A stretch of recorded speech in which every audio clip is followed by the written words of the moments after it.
Are you guys ready? This is the last stream of 2020. The last one where you will see me live on camera. This is going to be the before stream. Are you guys ready for it? Here we go. How's it going, folks? Nathaniel Rumpel Jans here, Nintendo Prime, live from the Nintendo Prime studio. This is the before. Let me explain. I am kid-free. I am kid-free for the next 3 days. My sister decided for a Christmas present to the kids that she would take them on the 30th, the 31st, the 1st, and the 2nd. So for 4 straight days, she would take my children, go do fun things with them, have them spend the night in her house. She lives a state away.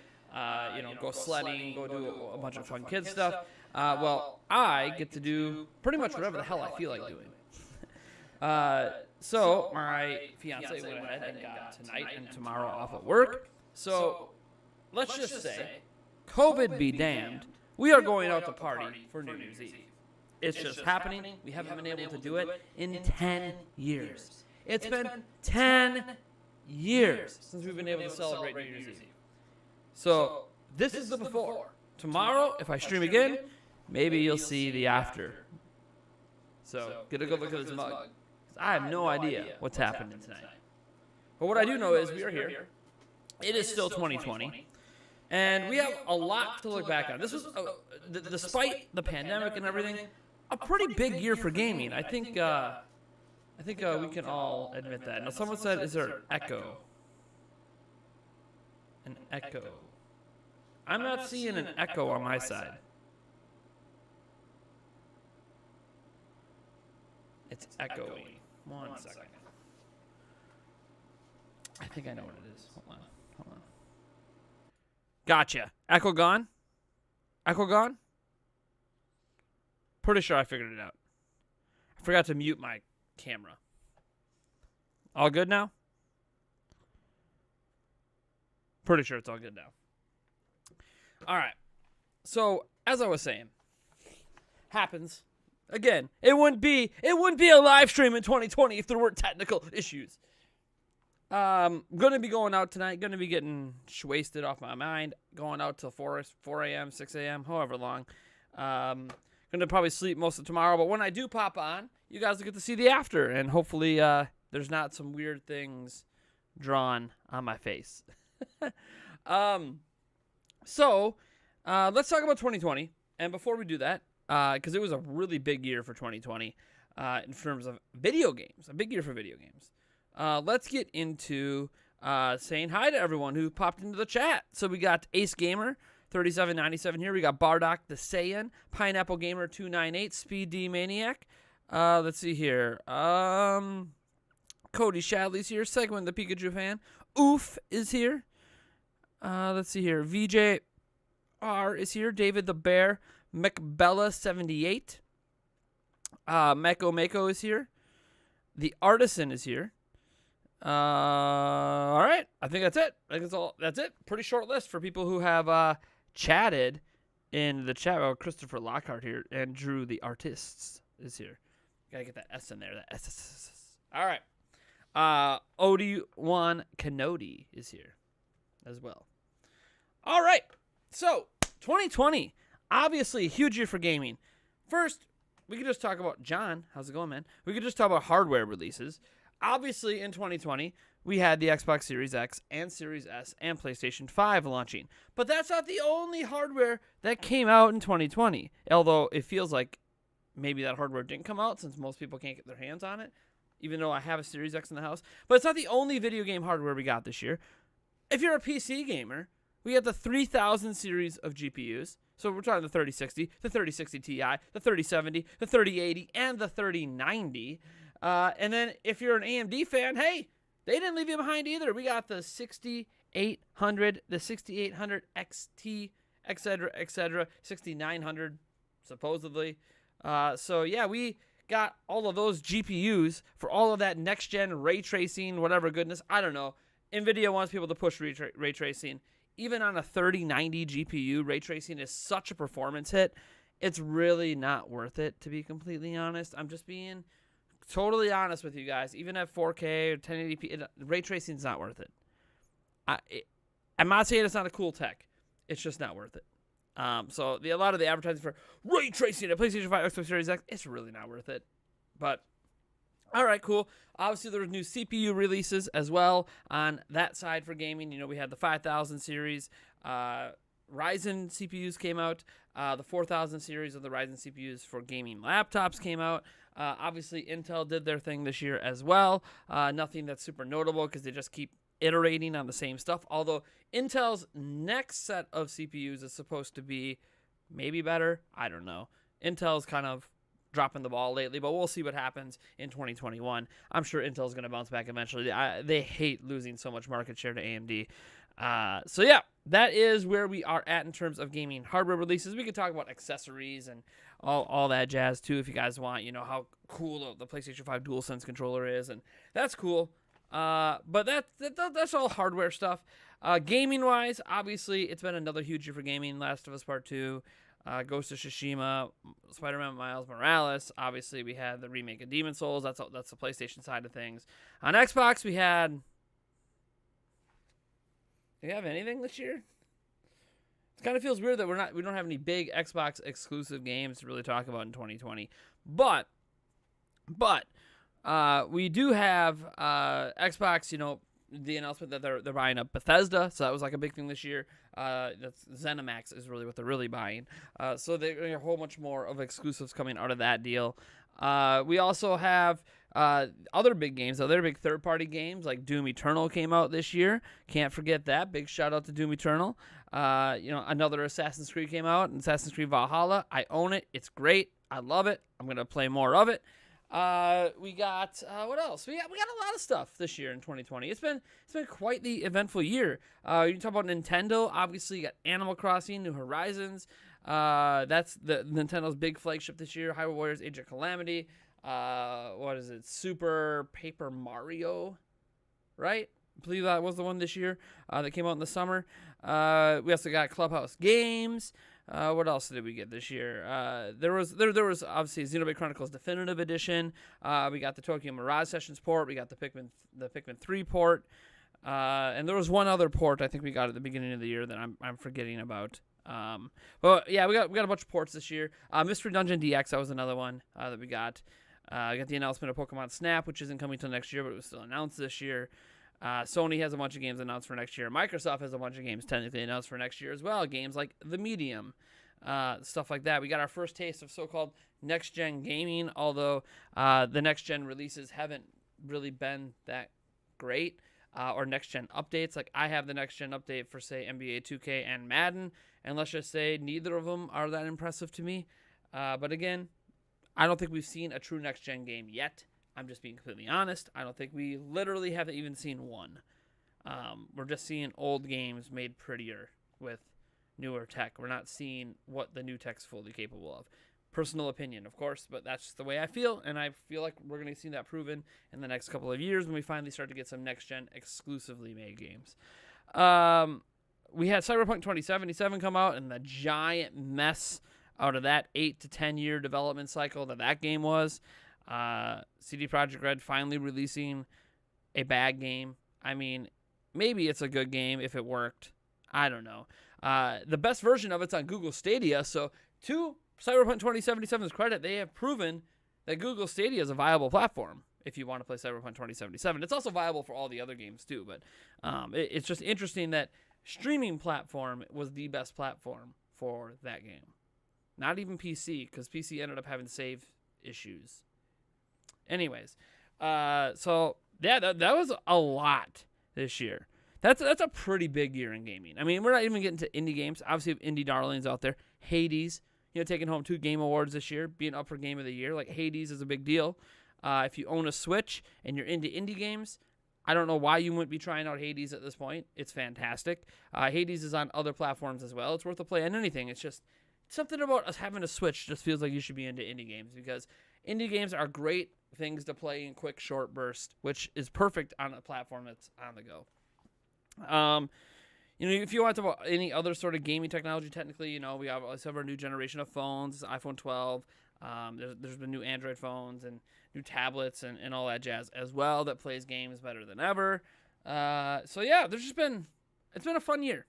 It's been a fun year. In terms of video game stuff, there's been a lot of great video game stuff spread out across all the different platforms. But I mean, even on PC, you think about it. What was that big PC game this year? Let me see here. I'm trying to remember, because I keep meaning to buy it. I mean, we had Microsoft Flight Simulator come out. Can't forget about that. Also for VR, hey, don't forget about VR. Half-Life Alyx, finally a full AAA style game, proving that VR can be a next level of gaming if people actually pay enough attention to it. Crusader Kings 3 is the one I was thinking of. Crusader Kings 3 is one of those games. Genshin Impact came out as well this year. So again, there's been a lot of great stuff in 2020. It's been a relatively great year. Relatively great. So, let's see here. Joe Schmo, how's it going, man? Edgar Garcia, waiting for Breath of the Wild 2 and Metroid Prime. Now, obviously, a lot of us are ready for 2020 to be over for personal reasons. I mean, I can't blame you. 2020 has been a rough year for a lot of us. For me, it wasn't really rough because of the pandemic per se, but it was rough because of other reasons that I don't really want to dive into. But, you know, that's life.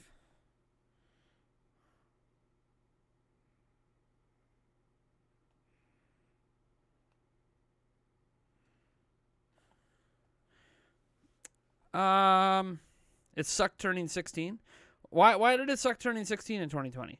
I mean, in the United States, 16 is a good age because that's when you can legally get a driver's license. But I mean, what's so bad about that in 2020? You know what? It would suck turning an age in 2020? 21. Because for most of you guys, you can't go out and party or hang out with your friends when you turn 21. Or 18 when you're legally an adult in the United States because you can't hang out with anyone or do anything fun. Yeah, like driver's license is a big deal, but you'll find out like turning 16 and being able to get your driver's license is one of the least important ages you'll turn. You know, I turned 34 this year. Whoopity doo.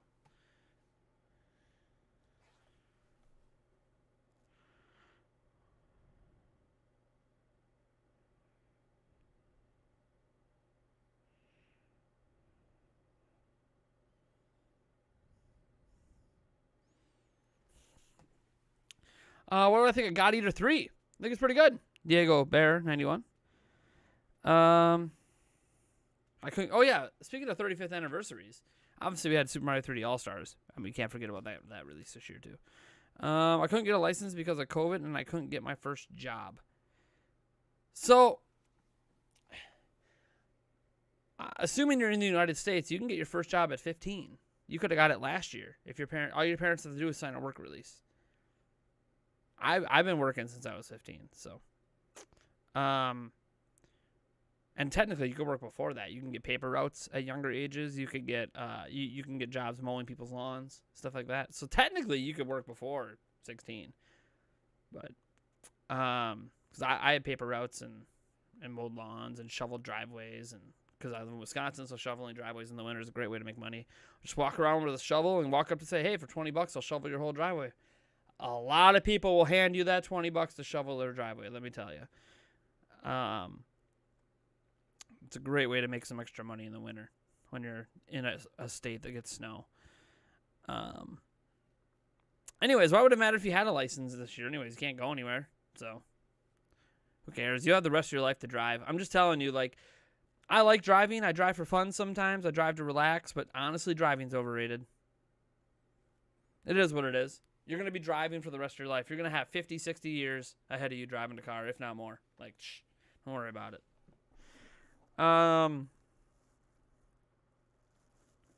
Imagine going to middle school in 2020. That would be a sucky part of life and a crappy year.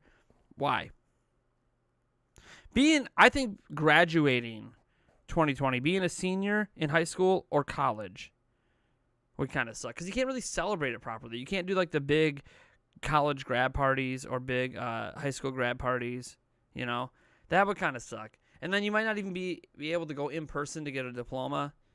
I mean, that's the kind of stuff that would suck because like those are big monumental setting you up for the future things that you can't do, really. I mean, you're still getting it done, but it's not as it just doesn't feel as big of a culmination. Like you've been working your whole life towards a high school grad thing and you can't do it. You've been working even past that for a college graduation, and then you can't even celebrate it. Some of you can't even get a job because of it, you know, because obviously certain areas of the country, all these businesses are shut down, and you can't really work. So then you're stuck working jobs that you don't want to do. I'd say this about 2020. You know who I feel worst about 2020 for?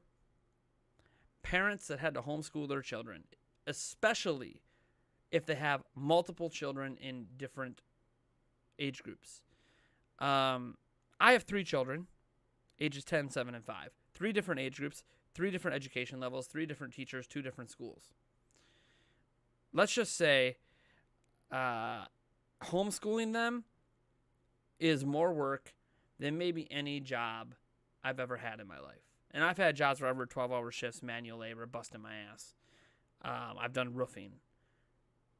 Those are easier than homeschooling 3 children in 3 different age groups. So I feel bad for the parents out there that I know there's parents that view school as like a daycare. I don't view it that way. I have a new appreciation for teachers after all the homeschooling this year. A new appreciation for teachers. I don't know how they do it. They really are like intensely passionate about teaching children. Because I can't handle it with my 3. I don't know how I get by with it. Mentally, it's exhausting. And then somehow I have to work and earn a living on top of all of that. You know how hard that is? To work and earn a living while trying to basically be a science teacher, a math teacher, a history teacher, a English teacher, being like 4 or 5 different teachers at once for 3 different age groups. Ugh. It's a lot. It's a lot. So I feel bad for the parents out there that had to finally find out what it's like to actually have to educate your children yourself. And everyone should have a new appreciation for the school systems out there. Now, if you only have 1 kid, it probably wasn't too bad. I'll admit. Like, if I only had to do one of my children, it wouldn't be that bad. But all 3 combined, it's wow. That was my biggest struggle in 2020 was that homeschooling. Still have some homeschooling coming up here in 2021 as well at the beginning. So I'm not looking forward to next week when my children have school starting up again, that's for sure. And I'm in college at the same time, so it was a great time to go back to college. Oh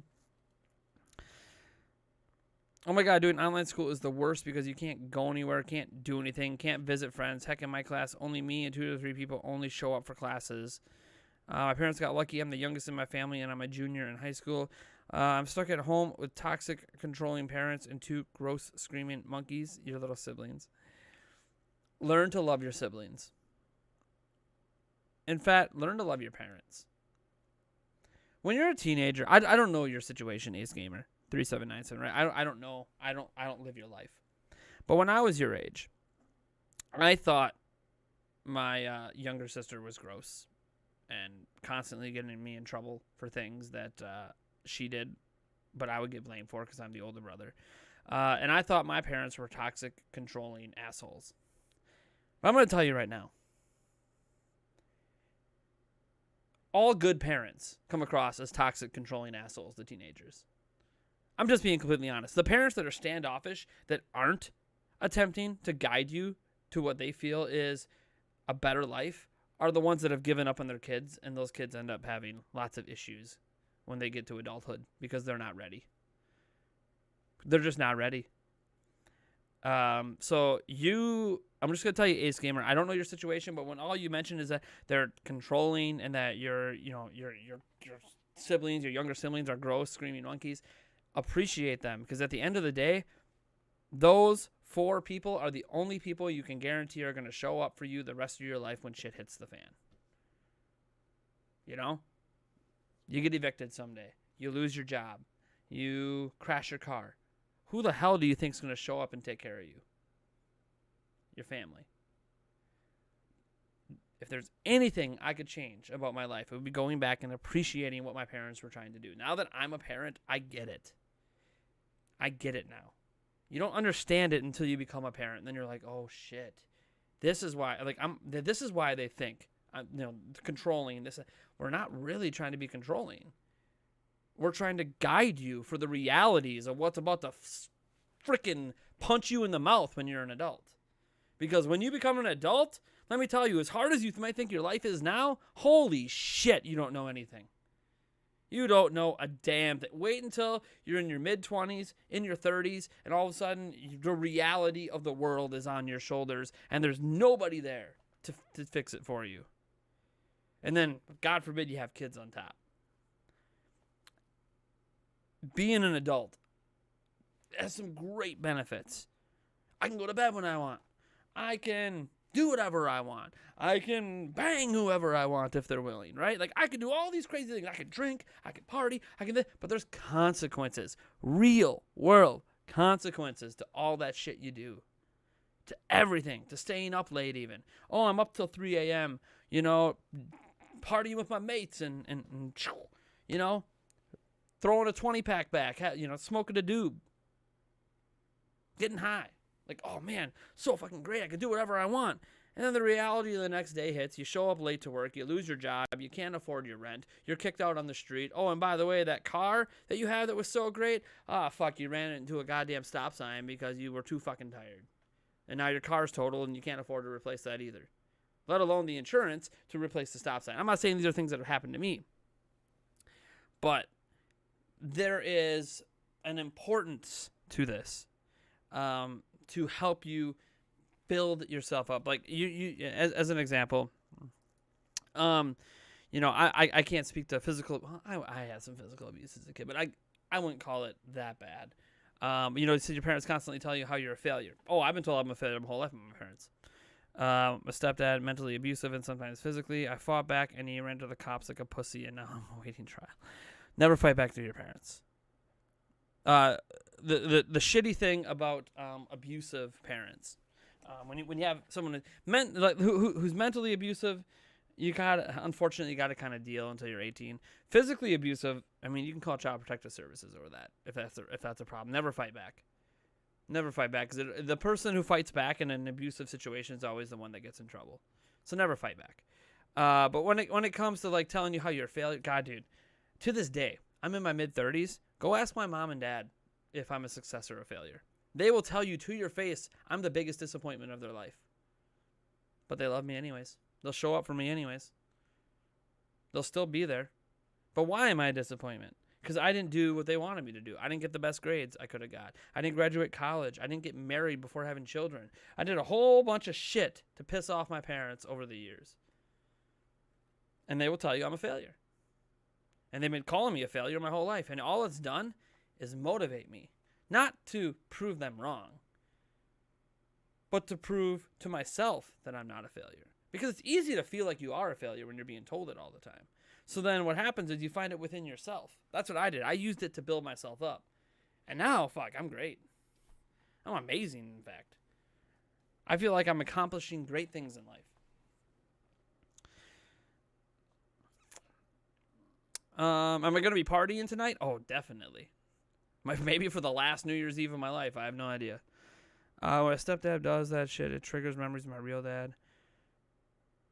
Child Protective Services, I'm called so many times and they think I'm a liar. That happens. That happens, Ace Gamer. Sometimes the best thing you can do is kind of chill out. I don't know what state you're in. Some states, when you become 16, you can individually file for a separation clause, which basically absolves your parents of their legal responsibility for you, and then you can move the fuck out. I don't know where you're going to move to or who you're going to move with. That's on you to figure out. But that is an option once you turn 16 in some states. Some other states, it's 17. But some states, it's 16. I know in Wisconsin, it's 16. You can file a motion on your own in the legal system and absolve your parents of legal responsibility, which enables you to be considered an adult, and then you can move out.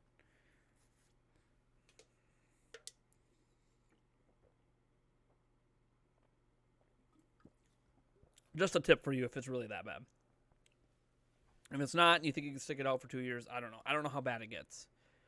When someone ever says, physically, mentally abusing, I have no idea to what degree we're talking about. My dad, love him to death, man, but he used to get drunk and beat the shit out of me. And I still wouldn't have moved out. So.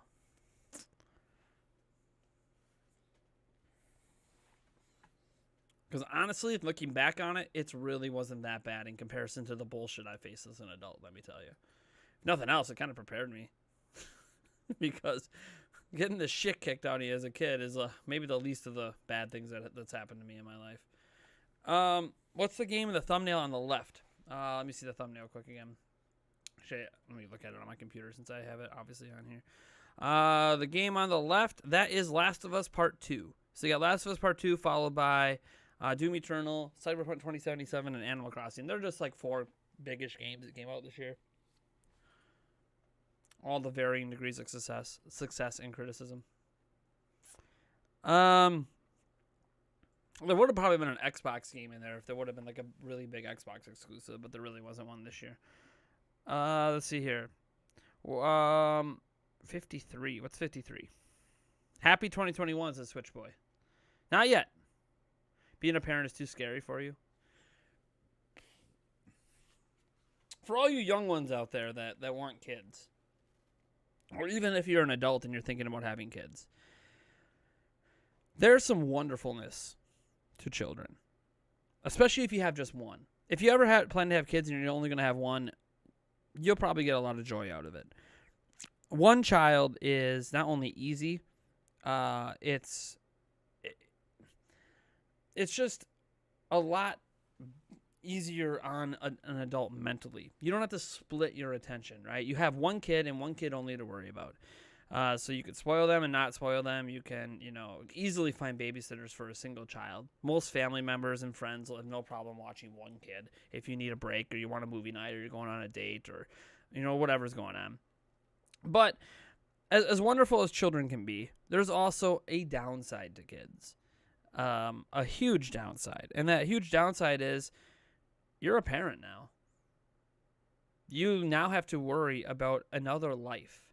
And that life, in large part, how they grow up and the kind of person they become, you have one of the biggest influences on the kind of person that they become. So you get to live with that responsibility. And with that responsibility comes all the things attached. It comes with lying. It comes with defiance. It comes with, kids that might have issues, whether it's ADHD or depression. It comes with, kids that maybe seem like they're lazy or unappreciative or entitled. It comes with kids that value things differently than when I was a kid. Like we didn't have, tablets and phones. We did have a PC, but I barely got to use it. I didn't grow up with a lot of this crap that distracts kids now. I didn't grow up with the quick take media like YouTube and Netflix. I had the same Disney movie on repeat for, a year at a time. Watched Cinderella for like 2 years straight. That was like the only movie I had. We didn't have cable. We didn't have, we had an NES, but it was my dad's with just, more mature games that I wasn't allowed to play. So like it's such a different life that kids are in, a different world that kids are growing up in, with social media. That I've been part of social media for years, but I didn't get exposed to it until I was 18. So I was, legally an adult before I ever got into the world of social media. This is in addition to all the additional pressures of drugs and alcohol and smoking and peer pressure and all that shit that exists out there. So there's a lot with becoming a parent that's difficult. And the more kids you have, the harder it gets. So I have a daughter and 2 sons. The more you have, the harder it gets because each kid individually is their own person with their own unique quirks. And it's very difficult to raise children the more and more you get because parenting techniques that work with one kid might not work with the other. And the parenting techniques that work with 2 different kids might not work with the third and the fourth and the fifth and however many kids you have. So you end up doing this thing where kids start thinking you're playing favorites when really you just know that different techniques work with different kids, and it becomes a mess and it becomes stressful, and your whole life is suddenly built around your children instead of built around your career, instead of built around maybe the relationship with the mom or girlfriend or whoever you're with at the time or husband. If you're a female, or whatever you're in, maybe you're in a straight, gay, lesbian, LGBTQ. I can't keep up with all the shit out there. Point is, whatever relationship you're in suddenly is on the backdrop. There might be all this focus as an example. Let's say that you're like a black, trans, gay female or something. I don't freaking know. Some weird thing that you're largely discriminated with, and you use a large part of that to define you as a person and this and that. But now you have children. Now you have several children. Suddenly none of that shit matters anymore. Because if you focus so much on fighting the good fight to not be discriminated against, not this, not that, you end up fucking your kids up because you're not paying enough attention to them.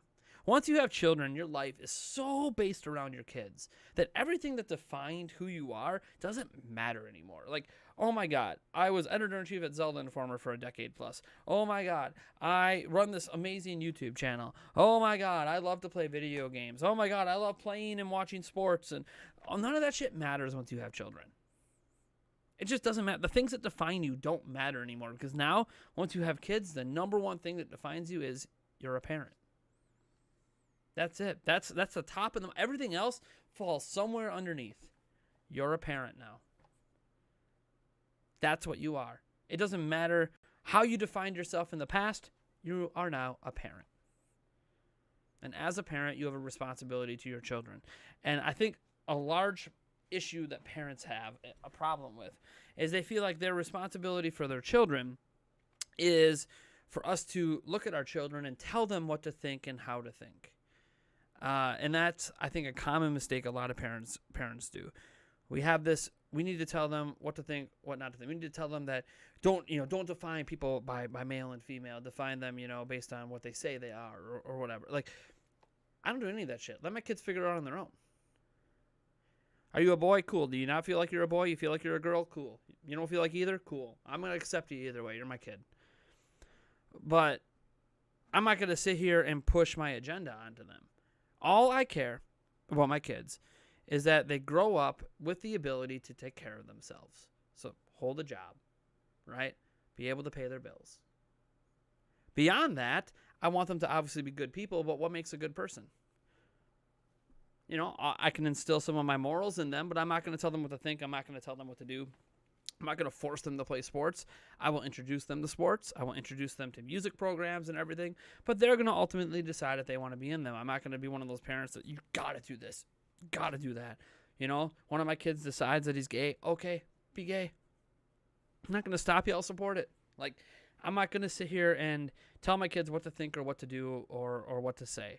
And a lot of parents do that. Like, if you look at, you are more likely, this is a weird thing to say, but you're more likely to become trans if you are raised by trans parents, right?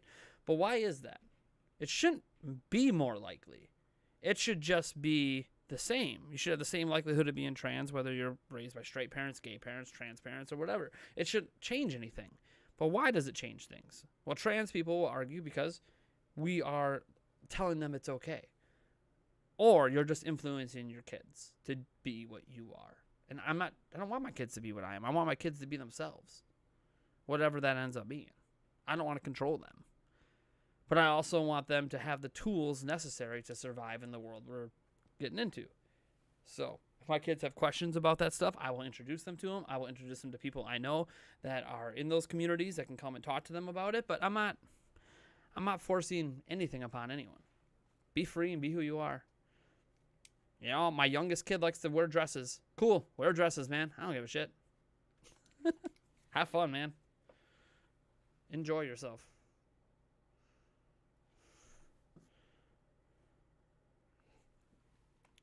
Watch any good shows lately? Yeah.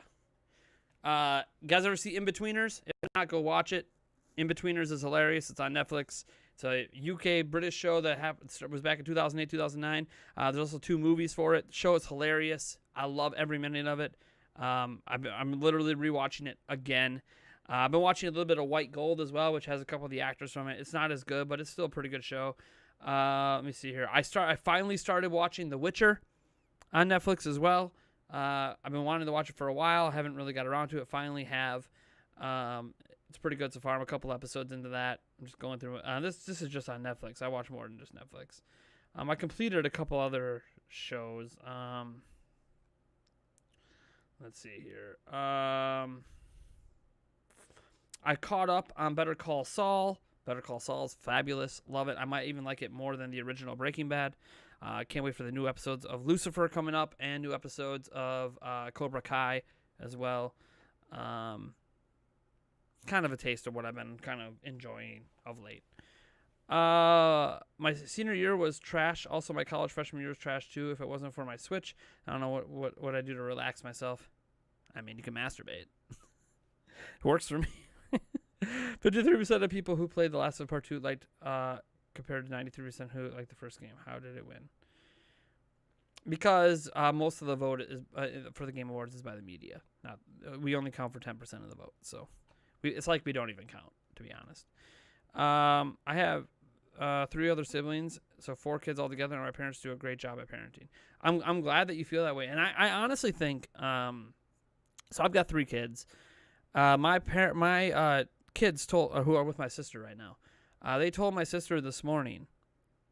All 3 of my kids told my sister, she's trained she's a teacher herself, and she's trained and she's a teacher that deals with special ed kids, and difficult children, violent children, all that jazz. That's the profession she went into, and she sat down with each of the kids, and each one of my kids told her that me and Yulia are fantastic parents, that we are amazing, and they wouldn't want anyone else to be their parents.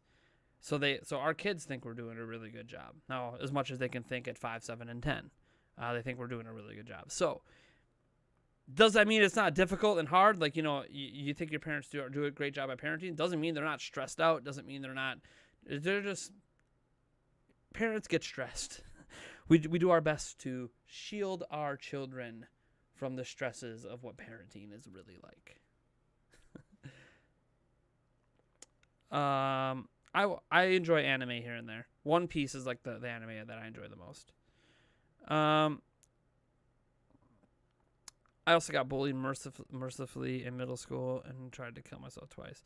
My stepdad just says I'm lying or I deserve it, and then he says that my depression and line regime motivation is laziness.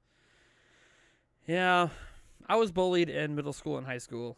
I mean, I was literally hung by my underwear from a flagpole. Don't know how my underwear didn't rip. I had some pretty nasty stuff happen back then. No one believed me either. I just kind of dealt with it.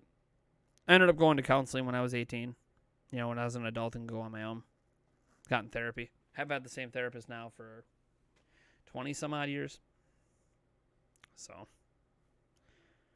That's not 20. More like 16. But whatever. I lose track. That's why I just masturbated a lot, man. I'm just being honest. Back in middle school and high school, man, it was probably 4 or 5 wanks a day. It's the only way I could deal with my stress. Video games and everything else, sure, it helps a little bit, but man, 4 or 5 wanks a day. That's how I get through. Demon Slayer. My Hero Academia Season 5, nice.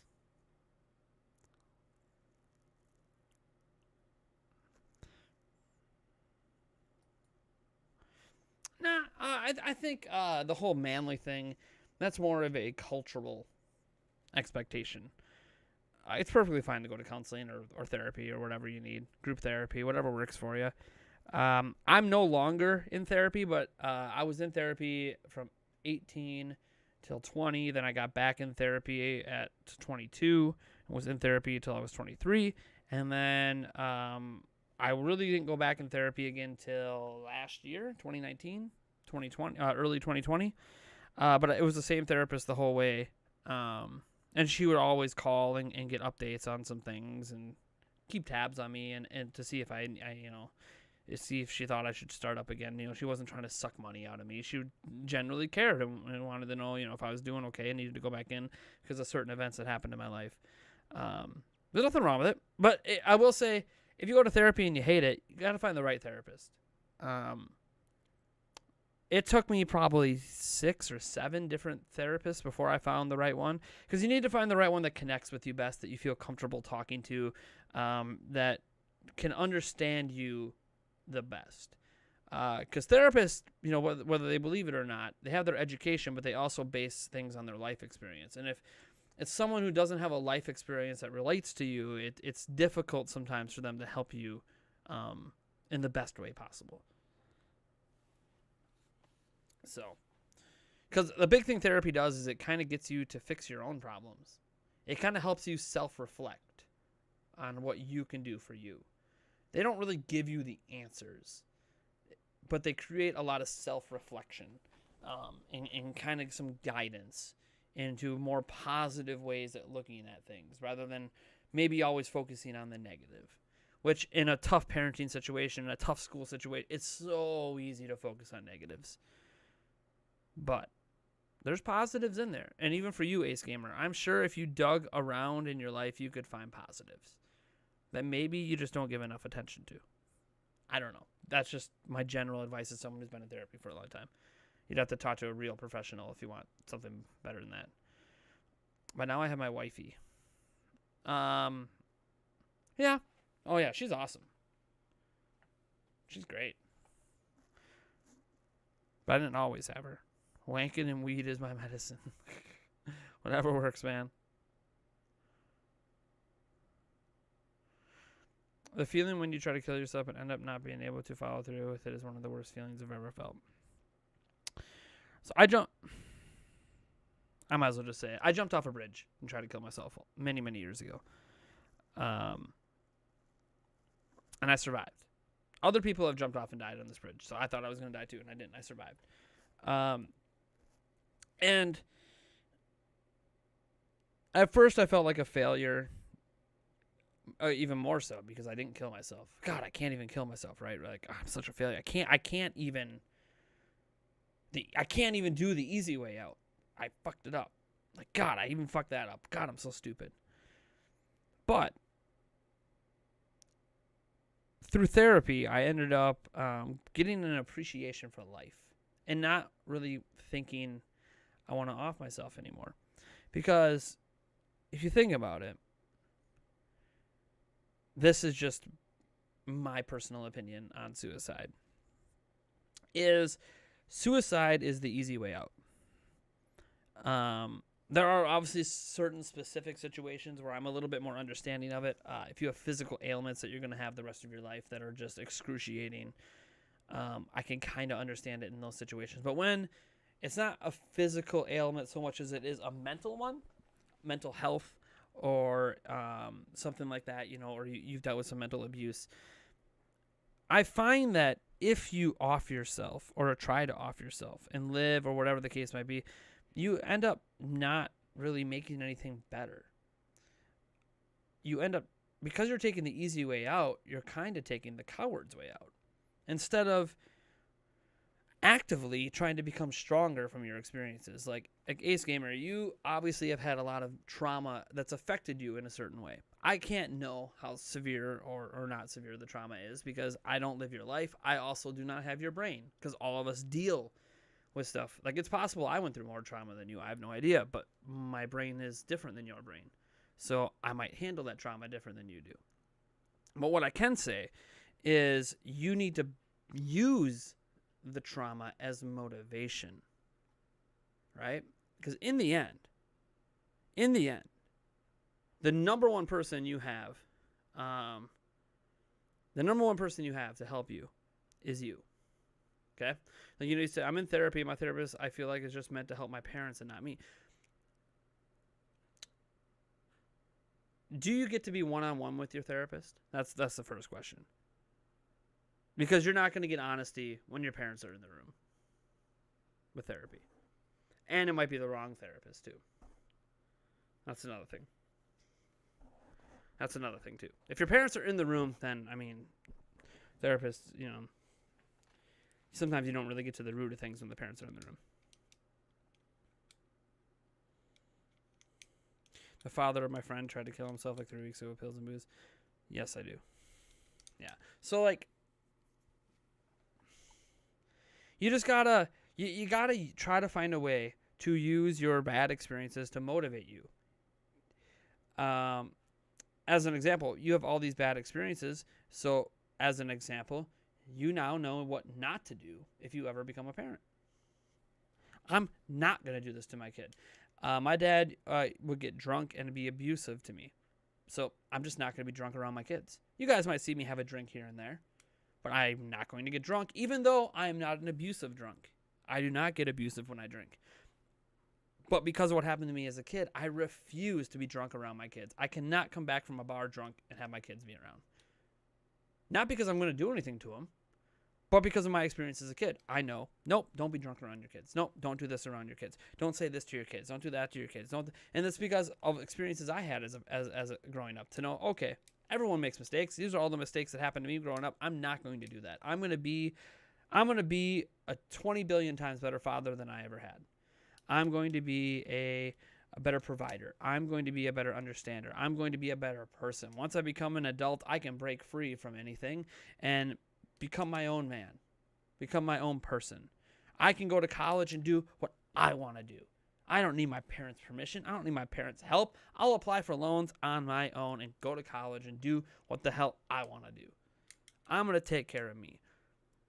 The big thing when you are looking at the future is you need to start looking at it as, look, when I get to a certain age, I'm the fuck out of here. And then it's about me.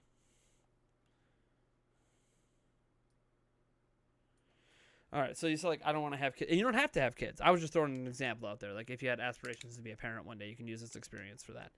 But I'm just saying that, like, you can just learn from the horrors you're going through now to be stronger in the future. Like, think about it. All the stuff you're going through now, school bullshit, bullying. You'll find out when you're an adult. That's just school bullshit. When you parent bullshit. When you're an adult, guess what? One of the nice things about being an adult, one of the things that maybe I don't even appreciate enough, is you do control your own life. Your parents suck. You never have to talk to them again. You never have to see them again. You can just ignore them like they don't even exist. Oh, all these people in high school and middle school sucked. You don't have to fucking ever talk to them again. You can make whatever life you want for yourself as an adult. That's one benefit of being an adult. There's a shitload of hardships that come along with it. But you can get yourself away from all that. And as a kid, I think what's really hard about being a teenager is teenage years are some of the most emotional years you'll ever go through. You have puberty, everything else happening, your emotions are at an all-time high. Things affect you seemingly way, way more than they ever would once you're matured up and you're an adult. You know, if my dad drank now and tried to hit me, I'd laugh. I'd step to the side. I'd watch him fall. You know. It doesn't affect me like it did when I was a teenager. Because when I was a teenager, I didn't have control over my emotions. So you would hit these really extreme highs, these really extreme lows. As an adult, it's just so much easier to control myself than it was back then. And that's not your fault. That's biology. Teenage years are some of the most mentally, emotionally years ever. Sometimes you experience amazing highs and you think you're on top of the world, and other times it's like, fuck. And for some people, it's just fuck all the time, depending on what life you're having.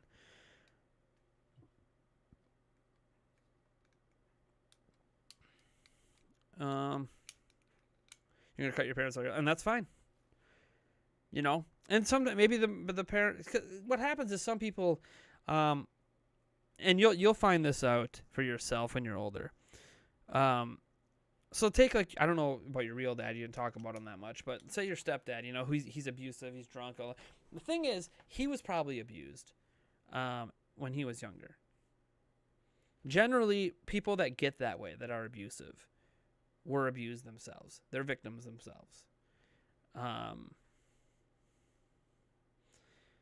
So I'm not saying to feel bad for your stepdad. You're not going to feel bad right now. You shouldn't feel bad right now. But you're going to learn as an adult that a lot of people that behave that way, it's not their faults either. Something happened to them to make them the way that they are. They didn't just come out the womb and be like, I'm going to be an abusive dad. I'm going to be an abusive husband. I'm going to be an abusive this and abusive. Not how it happened. Shit went down in their life that made them be that way. Whatever shit it was. I don't know what shit it was. But you'll become more understanding of that shit when you're an adult. Especially when you're an adult that cannot let it impact you anymore. You know, like, hey, you're going to cut your parents off. That doesn't mean you're never going to see him again. Maybe you can at a time when, you know what, it doesn't affect you anymore. Oh, he's abusive. You don't live with him. You don't have to deal with it. He starts acting like a dick. You can just leave. You know?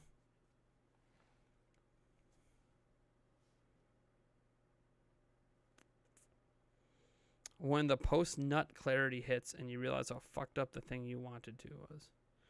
He doesn't get drunk. He wasn't abused. The only thing that he lost his virginity to my mom at age 42. I didn't say that he gets drunk. But do you know everything about his life? Do you know how he was raised? Were you there were you there when he was a child and saw how he was raised? How do you know he wasn't abused? Maybe he wasn't physically abused. How do you know he wasn't mentally abused? Like I'm trying to say you don't know. It's probably impossible for you to know everything that happened in your stepdad's life.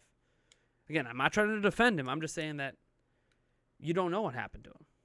Because adults don't talk about that. I don't tell my kids about my childhood, about the bad things. I'll tell them about some of the good things, but I don't tell my kids about the bad things. Nobody does that. They don't want to relive the bad. I don't tell my kids that I was hung by my underwear on a fucking flagpole. I don't tell my kids that I was beat underneath the bleachers at a football game. I don't tell my kids that shit. I don't want my kids being scared of going to school. Like, you can say that's part of being a good parent, but it's also like, okay, but instead of him telling you that shit, he just says, fuck it, I'm going to yell at you. Fuck it, I'm going to beat your ass. Fuck it, I'm going to do this. Fuck it, I'm going to do that. Why are you such a fucking failure? Why this? Why that? Why are you lying to the fucking cops? I'm going to beat your ass some more. Like, that's just something happened to make him that way. Now, sometimes, some people, to be fair, are born that way. Like, they don't walk out the womb as an abuser, but they're born with certain mental deficiencies, and that's also not their fault. That's genetics. So I'm not trying to say that what he's doing is okay. It's totally not. It's just something happened. I don't know what. Something. Maybe something over the course of a long period of time. And once you become an adult, you start to get greater clarity on this. When you start to experience the whole rest of the world and the way other adults behave, and you start realizing, especially if you start to go to bars, and you drink and you actually have conversations with people, you start to realize that, dude, people have been through a lot of fucked up shit you never even thought about that could make them the way that they are. So, beats me. And then obviously you have your mom in this whole situation because you've barely brought her up, and I don't know, what her story is either. Because honestly, I don't know my parents' full story either. My parents are awesome people, but I don't know their full story. I never will, because that's their story. They're only going to tell me if they want to. Yeah, it helps you to have compassion, to understand. Yeah, that's what I'm saying. There's no excuse for abusive behavior, but it's more so when you're an adult and you experience more of life, you can start to understand why it happened and be a bit more compassionate towards it, being like, look, it's not okay that you did this to me growing up, but I understand. Like, that... what led to those behaviors doesn't make it okay. Doesn't mean you could fix them. One thing some of us think we can do is fix them. We probably can't. But at least we can be more understanding that, you know what? Maybe they've had it rough too, and we just don't know. And hopefully you're the kind of person that can become stronger from it and become like the opposite of what you experience. Some people become what they experience. But it sounds like, Ace Gamer, that you're like determined now, I'm going to get the fuck out when I'm 18, and I'm just going to make my own life, and I'm going to be a better. Like, I don't want to be a parent because I'm afraid of my own deficiencies, affecting kids. And I understand that point. But there's other things to do in life besides being a fucking parent. Like, I'm a parent, but, I'm not exactly the perfect mental specimen either, to be honest. I had to learn along the way.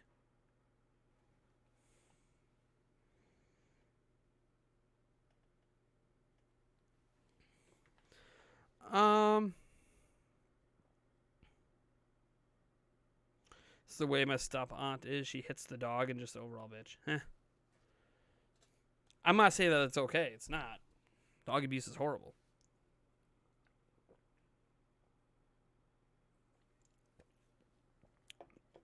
But obviously, something firing in their brain is telling them it's okay to do that, and I don't know why. They would make a good psychologist. I don't know. I'm good at reading people.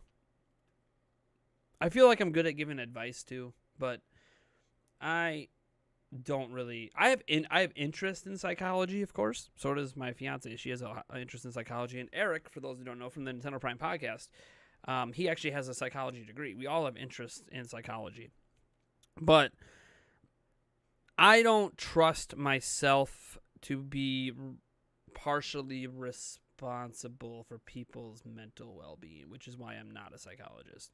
I want to help people, but I also don't feel like I have that mental capacity to deal with the fallout sometimes where you're helping people and bad things still might happen, suicide or whatever, to one of your clients. And then you start to feel personally responsible for it. Even if you know as a psychologist you shouldn't feel that way, it happens. And I don't know that I could be that person. Like right now, I'm giving advice, and like say one of you guys does decide to do the really horrible thing and kill yourself, which I really hope doesn't happen. I don't feel personally responsible for it. I don't know you. I don't know who you are. You're a random person to me on the internet. I feel horrible that it happened, but I probably couldn't have done anything to stop it anyways. Not from my position anyways. Now, as a therapist, I'll always feel, oh yeah, of course I could have stopped it, but man, I came to talk about Cyberpunk and Switch Pro, and you got me all philosophical. It's all right. You double-minored in psychology and counseling. Nice, man. Happy New Year's Eve. Thanks, Abel Diaz Urbina. I didn't know that's what we were going to end up talking about either. I never know where my live streams are going to go. I'm just preparing my mind and my body for what's about to happen tonight. Just mentally preparing. I'm about ETA 5.5 hours away. Maybe only 5 hours away from things getting nuts tonight.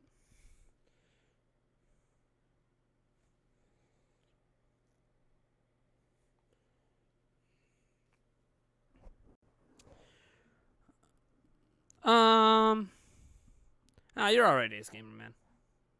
We all go through bullshit. Of different degrees, different things. I can't, everyone's life is their own. Everyone deals with their own shit. It is what it is. I wish you luck.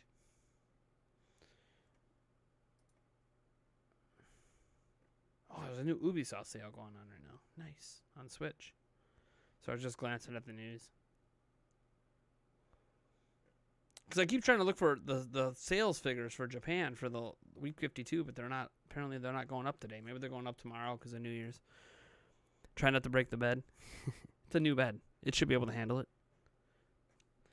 That's assuming that anything happens. If we're really up till 4 a.m. tonight drinking, because I think that's when our friend's bar closes, is at 4 a.m. I don't know that there'll be enough energy left to even worry about the bed.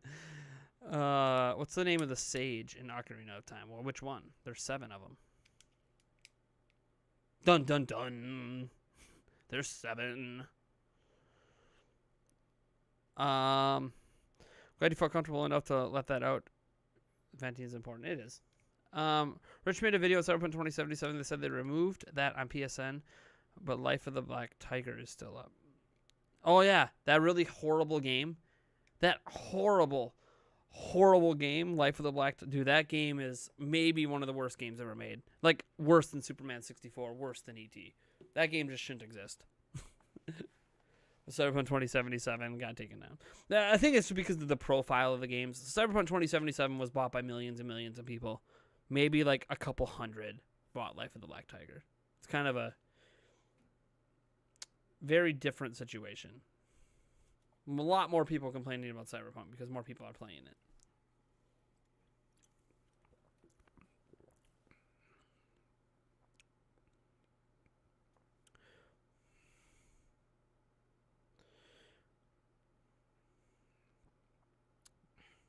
Yeah, I was right. 7 Sages. I knew it. I knew there were 7 Sages. It's been a while since I played Ocarina of Time. Legendary Link hits me with the $5 super chat saying, "Sup, bro? Happy New Year's." Well, tomorrow is technically New Year's. And I'm not doing a New Year's Eve stream tonight because I'm drinking. But you know what? Who says we can't start the party early? You have got me my first drink on New Year's Eve. My first drink of New Year's Eve. Thank you so much, man. Might as well get the party started now. We got a little UV cherry. Let's get that party started, baby. Thank you so much. I'm going to be partying the day. Now, I got to sleep in today, guys. Can you believe it? I got to wake up at 9 a.m. Then I took a nap. Also today. I took a nap yesterday. Man, I can get used to this life. No, eventually I can get back to reality. Got to start working again. Got to raise my kids. But I have a few days off here from being responsible like that. So I spent the whole day trying to custom my DualSense with a Plasti Dip. How'd it go? Plasti Dip's really cool, but it does take some practice to get it just right. Oh, Brian! Woo! With the flying pair boy. With the flying pair boy going with that 9 to 9. Man, just kicking off. You're just keeping this going. We're going to finish this bottle during the stream, aren't we? I think if I finish this, I might end up feeling a little buzzed. I don't know. It's like the last of the booze I have in the house, and then I'm going to have to restock for 2021. This is the last bottle of booze I bought in 2020. Cheers, man.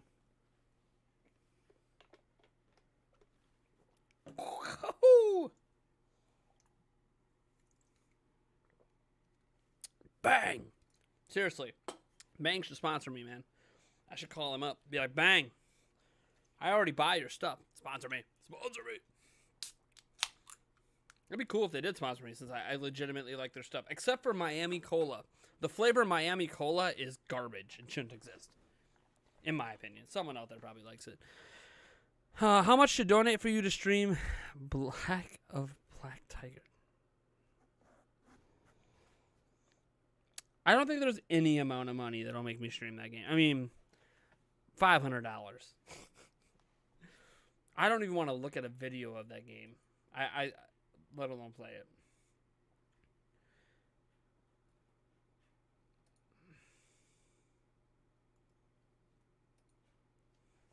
I broke the shell. Oh no!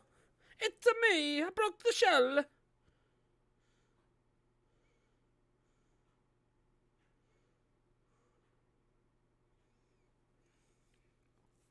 $1 billion. I'll let Corey know. Yeah, dude, Corey's not going to be $500 to stream that game. Heck, I'll stream it on YouTube where the crowd's even bigger. That's horrible. $1 billion. So I do want to apologize for the lack of videos over like the last, I don't know, week. There's been a lot going on with the holidays. And then I got kid free. And when I got kid free yesterday, I'm like, oh man, I should make some videos. I should do some streams. And I said, you know what? You know what I want to do? I want to sleep. So I got home and I went to sleep. Legitimately just went to sleep. Woke up, went out, had a couple drinks with a couple friends, came back home, and went to sleep. And then today I slept some more. Now, I am to the point now where I'm good, so now I can party hardy tonight, probably sleep most. The funny thing is, my kids are gone, and what am I doing most of the time? Sleeping. Because what don't I get to do when my kids are here? Sleep. But I feel caught up now, but now I'm going to enjoy the fruits of my sleep and party for New Year's Eve for the first time in a decade. And make this a memorable night. Keep the box cutter away from me. I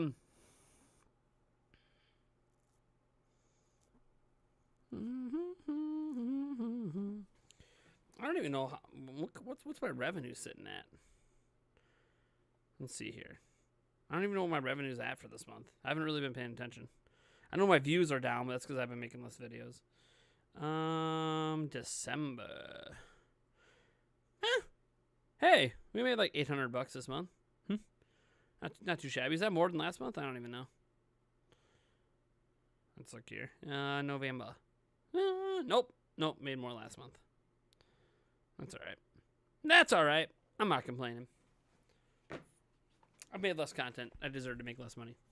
All right. Oh, I did end up getting Phoenix Rising, and it's, dude, told you, man. Phoenix Rising is legit. It is fucking legit. If it was up for Game of the Year, I might have voted for it. It is so good. If you guys like Breath of the Wild, you'll like Phoenix Rising. It's great.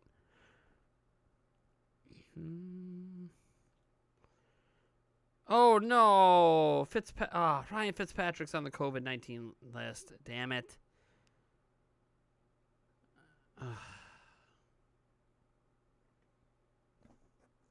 Oh, damn it. Miami's not going to make the playoffs. Then they're not going to make the playoffs without Fitz. Crash Team Racing has a free full trial. Yep. I've been looking into Phoenix. Dude, Phoenix Rising is so good. I can't recommend it enough. Imagine doing a 24-hour stream, and when you go to bed, keep the stream going and show the chair. Yeah. Please. I feel like this kind of streams happened before. What games do you recommend for Switch? I want to treat myself for 2021. I mean, I don't know what games do you own. I mean, any of the Nintendo first-party games are great. Most of the games on Switch are great. There's just a handful of ones you should avoid.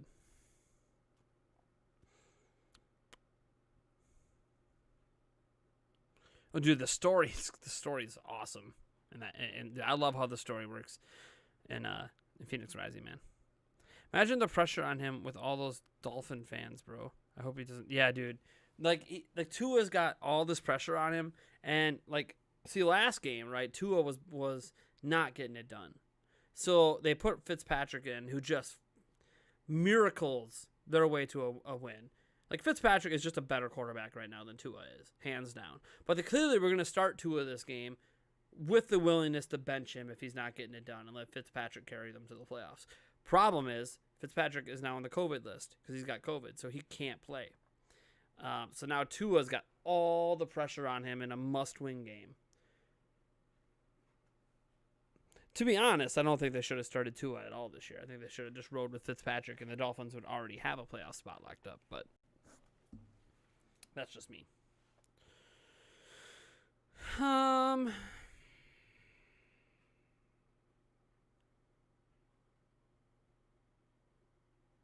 saw an ex-GM who said Tua had no potential. I don't know if Tua can be elite or not. I think I'm not going to write Tua off right now, but I don't know, man. He doesn't throw the ball very well down the field. Like, he'll go, man, I completed 20 of 25 passes. I'm like, yeah, for 80 yards. Like, that's not good. That's horrible. That's just dump-offs all the time. I can dump off the ball all the time. Any of us can go out there in an NFL game, barely able to walk, and just dump the ball off as long as we could throw a ball. Like, it's New Year's for you already? Nice, man. Happy New Year's at Wokawa.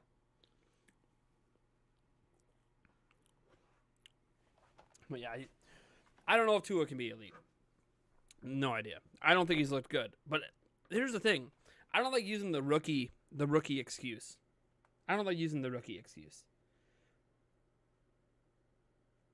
Think about how many rookies come into the NFL, and you could just tell right away that they're pretty good. Even Baker Mayfield, right? His rookie season.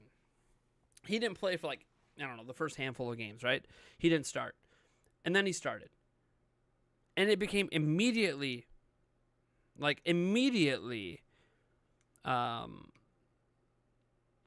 noticeable that he can play in the NFL. Now, is he going to be elite? I have no idea. Baker Mayfield will probably never be elite.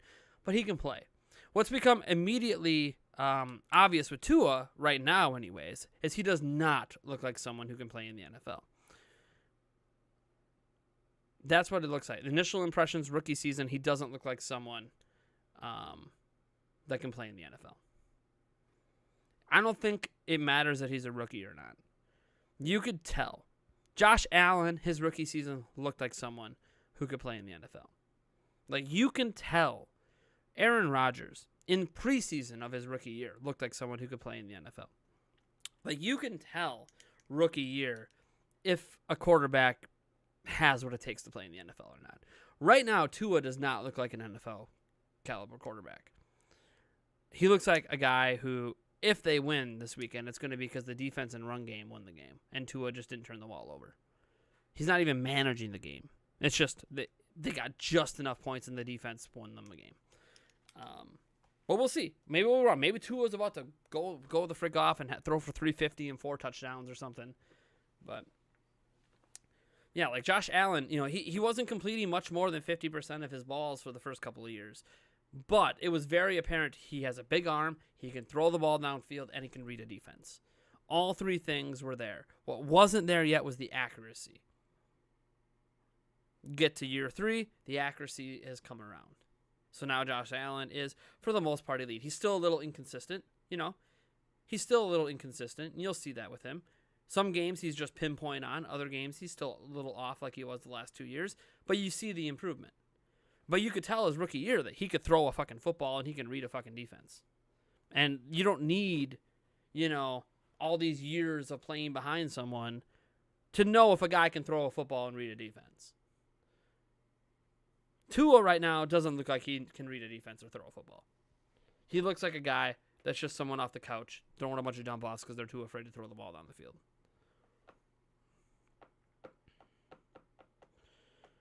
Why does my right nut hang lower than my left nut? Because your right nut's bigger than your left nut. Fun fact. My right nut hangs lower than my left nut too, because my right nut's bigger than my left nut. I think it's actually common on...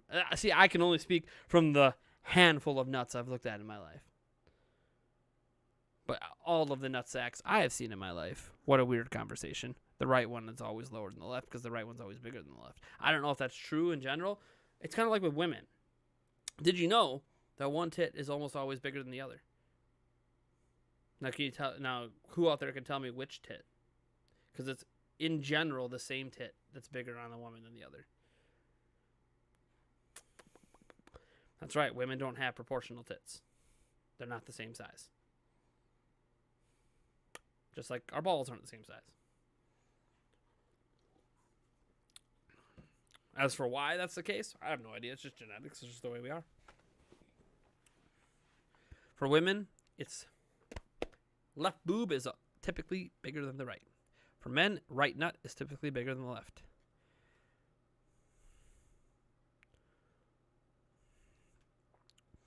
I didn't know until my girlfriend told me. Yeah, dude, like that's the way it is. Left one's usually bigger than the right for the women, and for men, it's right bigger than the left. I don't know why. That's just the way the genetics work. Iran is sending death threats out. What? You mean like the shit about killing Trump or whatever? It is what it is. There's death threats all the goddamn time. Hey, did any of you guys get your stimulus checks yet? Man, talk about sending them out quick. The thing just got approved on like Monday, and on Tuesday, people were already getting their checks. Their $600 checks. I haven't got mine yet, but I think that's kind of cool. They got those out super quick compared to last time. Like last time, they took forever. Like they took like a month before they started sending them out. I think mine might have already been sent because we were in the first wave last time. So they said whoever was in the first wave the first time around is going to be in the first wave the second time. So I should have had mine sent. But I think because mine's going to NetSpend, because we did our tax return through NetSpend last year, NetSpend doesn't give you your deposits right away. So when you direct deposit in the NetSpend, they hold it for 2 to 3 days. So honestly, I think mine's already been sent. But it's just, wait. NetSpend doesn't show you pending deposits. I found that out earlier this year. NetSpend doesn't show pending deposits like a bank would. Like a bank will be like, oh yeah, you have a deposit, but you can't touch it for a couple days. That's not the way NetSpend works. It'll just hold it on the back end. It won't show you it, and then it just puts it in your account. So tomorrow, the next day, Monday, sometime in there, I'm sure I'll see my deposit. So it's $600 for each adult and $600 per kid. So in our house, we should have about $3,000 coming because we have 3 kids. 6, 12, 18 there, and then me and Yulia for another 12. So that's $3,000. So I'm not going to say it doesn't help. Would I have loved for that $2,000 push to go through? Of course I would have loved for that to go through. But I mean, $600, family of 5, $3,000 is nothing to scoff at. Is it going to be like, get us out of debt kind of help? No. But I mean, it's groceries on the table, rent paid, electric paid, that kind of stuff. So it helps. I think an adult on their own only getting $600. I mean, most people that doesn't even cover rent. So, but hey, it's better than nothing. Better than nothing. You got to get going later, Sonic Man.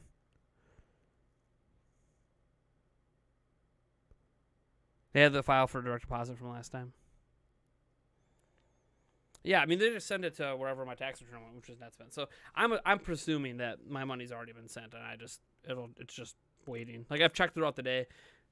No, if they sent it yesterday, then I should have it tomorrow. If they sent it today, then I should have it Saturday or Monday. I don't think it arrives on weekends. So who knows? That go towards a PS5? Nope. That money coming in goes towards my car. Phil doesn't know we bought a new car this year out of necessity. So the $3,000 actually goes towards the down payment on the car. Like, the down payment's already been made, but we borrowed some money from a family member for that down payment, so we got to pay them off. So the $3,000 coming in, ironically, is exactly what I still owe that family member for the down payment. So they're getting that money. But we have other money coming in. We have student loans coming in. We have tax return money coming in. The next few months, we're going to be sitting all right for money. So, plus paychecks, of course. I've got my YouTube check coming. I've got my checks from my other job. Yulia's got her paychecks coming. Heck, Yulia got today and tomorrow off, and she didn't even have to do anything special for that. She just worked she picked up a couple shifts earlier, and so she didn't lose any hours. So she's same amount of hours, but she got New Year's Eve and New Year's off. Great success.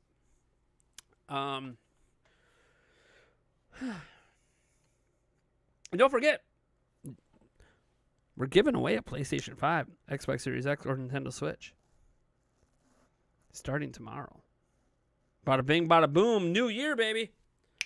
Getting that 50K giveaway out of the way. Maybe we could hit 70K. God, that'd be great. Maybe we hit 70K. I give away 2 of them. Wouldn't that be something? Wouldn't that be something? Hit 70K in January? I don't think we can do it. I think the most subs I've gotten in a month were like 4,000.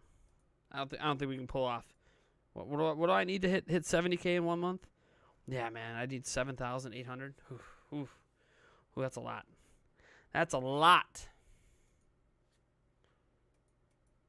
That's a lot of subs. Does the Switch Pro count if it comes in March? No. We would do a separate giveaway for that in March, probably, Birdman. This would just be a January only giveaway. Like, I already have a PlayStation 5. Do I really need an Xbox Series X for free? Game Pass, man. Game Pass. I mean, who doesn't want something for free? Or you can get another PlayStation 5 and give it to a friend. Just saying, you could be that kind of guy. You could be generous. You could be generous. Win it and give it to a friend. I'm just saying. Just saying.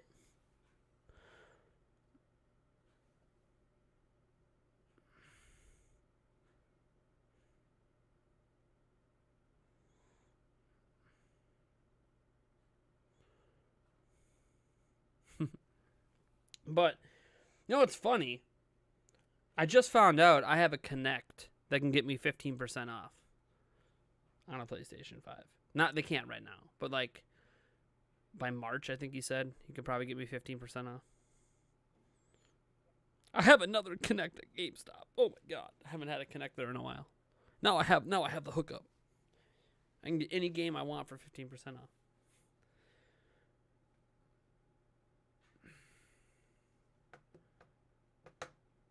Someone posted the Walmart link. It's not quite as hard to get another one, but you have to follow the right channels and the right avenues to get a PlayStation 5. I've had an opportunity probably 6 times in the last 2 weeks to buy a PlayStation 5, but I just didn't have the money. Because I'm presuming whoever wins the giveaway is going to want a PlayStation 5, but even if they don't, I want a PlayStation 5. So I was thinking of buying a PS5 as soon as I can, and then I'll just hold it, and if someone wins it in the giveaway and wants it, great. If they don't, then it's mine, and then I'll buy them the Series X or Switch or whatever. I mean, if they pick a Switch or Switch Lite, like, that's the easiest thing to get. And it's cheaper. So, that would save me money. But I'm presuming someone's choosing a PlayStation 5. Unless they have one, then they're choosing a Series X. Or maybe someone just legitimately wins it who wants a Series X instead because of Game Pass. I have a Series X. I think it's awesome. But it's really cool when I have a PlayStation 5 because both my Series X and PlayStation 5 will be liquid metal cooled. That's pretty cool. Apparently it's coming in March. We don't know anything about the Switch Pro, let's be honest.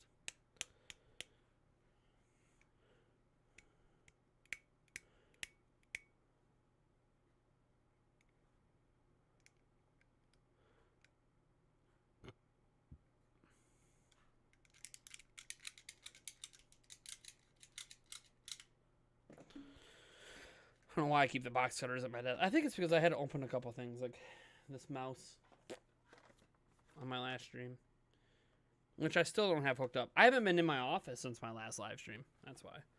I've been busy trying to relax and sleep. Yesterday, to be fair, I was on the road a lot yesterday. Getting my kids and my sisters like a 3-hour drive. So 3-hour drive there, 3-hour drive back. So 6 flipping hours on the road. Ooh, baby, I love the way. Ooh. Watch them announce it in January. I have an Xbox One X and a Switch. I think I'm going to wait till the PS5 Pro. You do you, man. You do you. Ooh, I got to look at something here quick.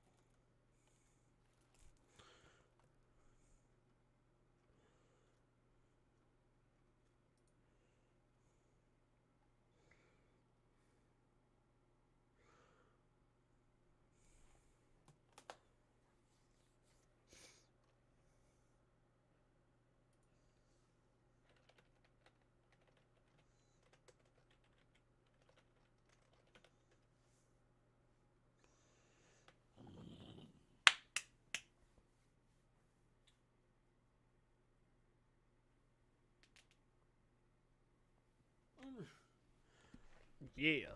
Uh-huh, you know what it is. I'm going to have some Cheese Whiz. Can I have a Nintendo card, please? I'm not giving any away right now. What would you give if I donated $10,000? Well, I don't know what dollars are. Now, if you meant dollars, USD, what would I give you? For $10K, you can have my entire YouTube setup. You can have my computer, the camera, the lights, the monitor, the desk. Have it all, because I could just buy new equipment.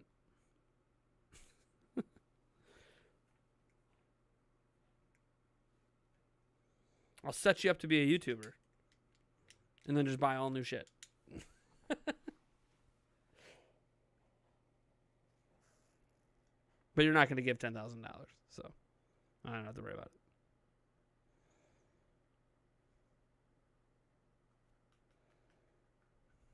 Bet he won't.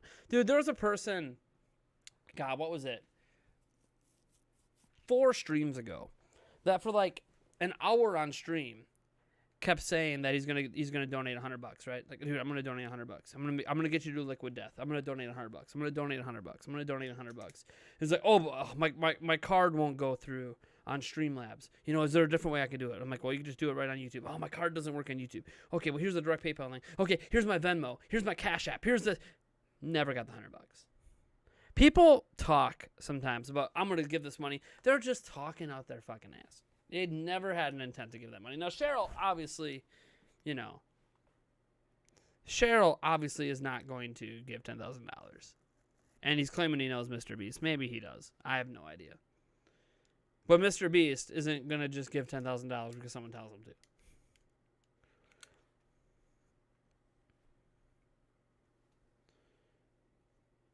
But yeah, people are like, oh, I'm going to give money. I'm like, dude, one, no one has to give money. I appreciate it. We've had, you know, $15, you know, given today. Cool. Would it be cool if we had $1,500 given? Absolutely. But I'm cool with no dollars, you know.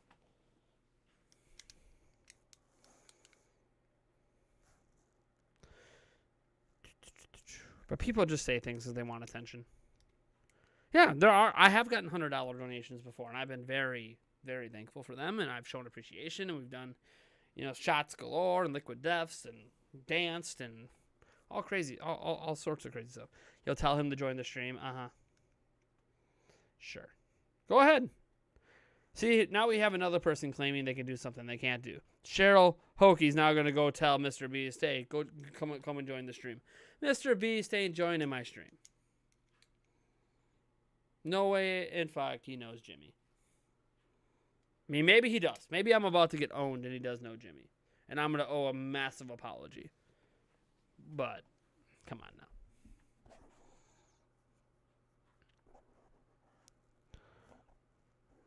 I know Bill Gates. I'm going to donate the max price. In before Mr. Beast joins. Next thing you know, he is in here talking. I'm like, huh? What the fuck? But there's no way. I mean, especially the way the guy's talking. Like, he's talking like he's a really young kid. Just the way he's texting in the chat. I'm like, dude, this guy's a really young kid. There's no way. Dude. I mean, maybe I'm wrong. But I doubt I'm wrong. I know, God, I'm going to tell him to join the live stream. Okay. Get ready to eat your words. I'm cool with that, Cheryl, man. If you get Mr. Beast to join, like the legit Mr. Beast, not some fake account, great. Dude, I love what Mr. Beast does, man. I talked to him in the past, so I kind of model what I hope to do with my channel after him. You know, I want my channel to get big enough that I can be giving back, you know, and helping people. But hey, if you legit know Jimmy and you get him on my stream, great. Not because I want the attention, just because I would love someone who legitimately claims this shit. Like, I know this person, or like, I'm going to donate this, or I would legitimately want those people to actually come through for once. I want to eat my words. I've seen so much of this crap faked. I would love to eat my words and be like, awesome, someone actually was legit. For the first time in YouTube history, someone claimed something pretty out there, and they actually were real. They were legit. They knew who they said they knew. They had the money they said they had. They were going to donate what they said they were going to donate. Like, holy crap. It would be cool for someone to actually prove that not everyone on the internet's full of shit. You know? You already give back a lot to the community. I try. I give back what I can, but I always feel like I can do more. I always feel like I can do more. You know? So. Speaking of Beast Boy, fuck is going on with Mr. What's wrong with Mr. Beast Burger? What's wrong with it? I've never had one. I don't know if there's actually I should get the app. Hold on. There's an app that I don't know if there's one around me, so I'm gonna. I don't think there's one even near me at all, but don't know until I get the app.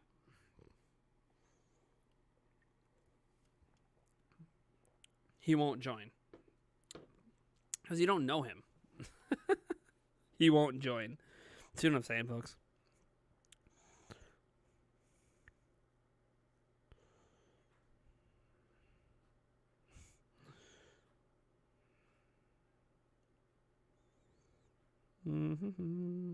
Continue as a guest. Order now. Please enter a delivery address. I'm pretty sure there's no one near me. It is not within a delivery zone. Yeah. So there's not a Mr. Beast Burger near me. I didn't think there was. I formatted the card and it still doesn't work. Can somebody help me? I bought a 1 terabyte micro SD card and I keep getting an error message when I download games. You tried reformatting it? I mean, you could just have a dud card. If it's brand new, you might have a dud card and you might need to RMA it and, get a new one. If it's new. If it's old, then I have no idea. But if it's new, you should still, even if it's open, it doesn't matter because it was dead on arrival. That means. So you'll be able to get a new one. It happens sometimes. Now, if you bought like a 1 terabyte from a really shoddy third-party place where chances are it's not really a 1 terabyte micro SD card, like, oh my God, I bought 1 terabyte, but I bought it for like $20.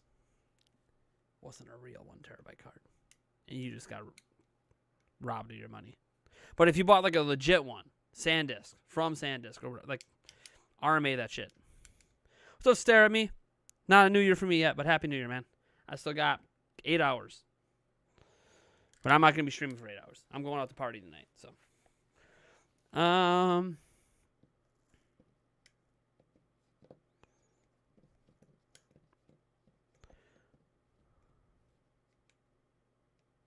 Is what official?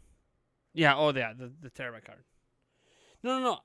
I know it's a 1 terabyte. I'm saying, is it a real 1 how do I explain this? When you shop for micro SD cards, okay, there are brand name ones, and then there are ones that mimic brand names, but they're not sold by the actual brand name. So if you didn't buy it directly from, say, SanDisk, which is just a popular one, there are other ones, then you bought it from a third-party reseller. It might not actually be a 1 terabyte one. It might say it's 1 terabyte. That doesn't mean it actually is. It could literally be 500 megabytes.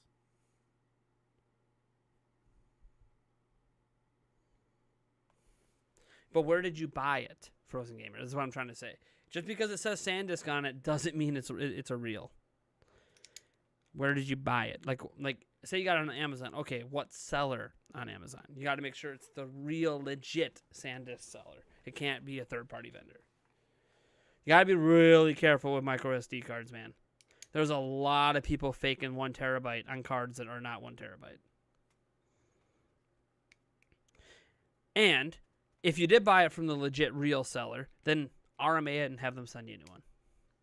It won't cost you anything. Just a little time with customer support. They might have you send the old one back, but still. Won't cost you anything.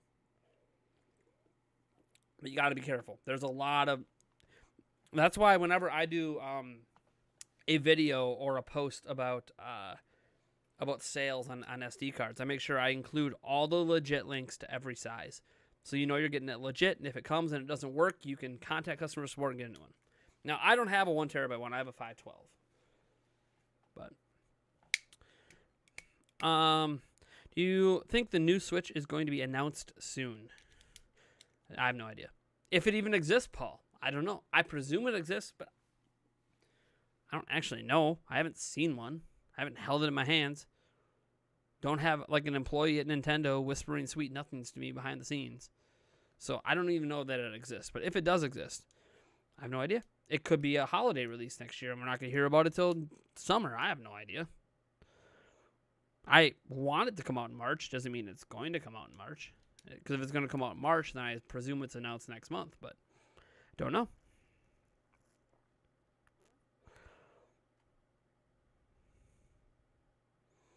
They seem to...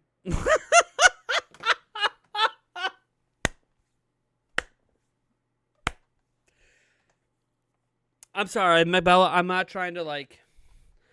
I really don't want to mock you. But anytime you say Nintendo's focusing on online services over anything else...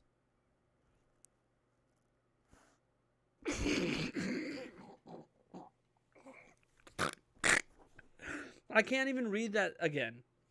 I'm not laughing at you. It's just Nintendo.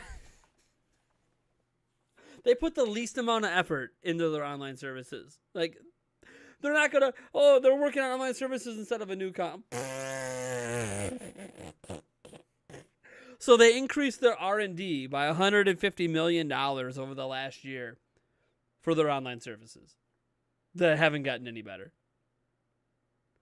What? Okay, Miguel, what indication do you have that they're improving their online services in 2021? Just tell me, what indication do you have from Nintendo they're even doing anything at all? Is it the fact that they still don't have a majority of their multiplayer games supported with the voice app? Is it that the online aspects of their games have only gotten worse, not better? Is it because we have Mario 35 that they're removing in March? Is it...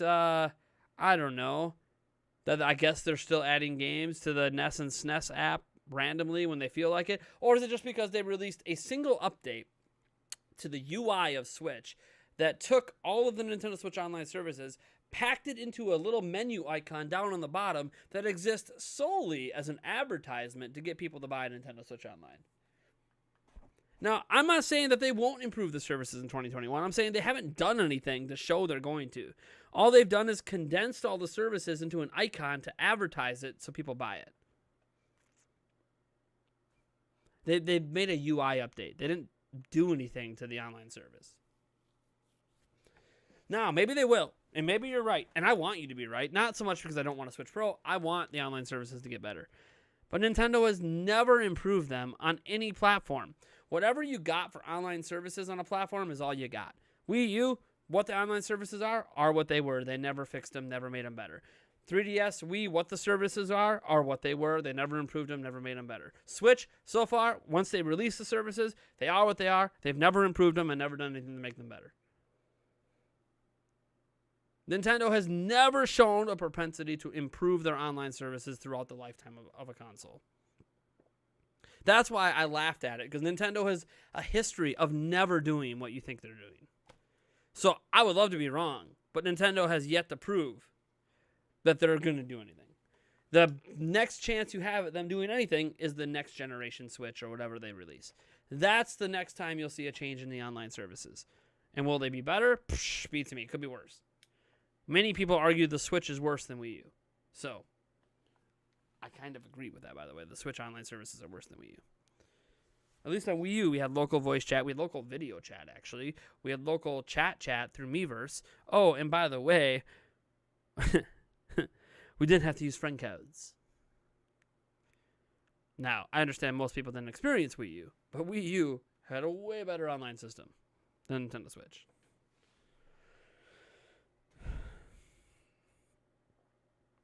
I'm not trying to make fun of you.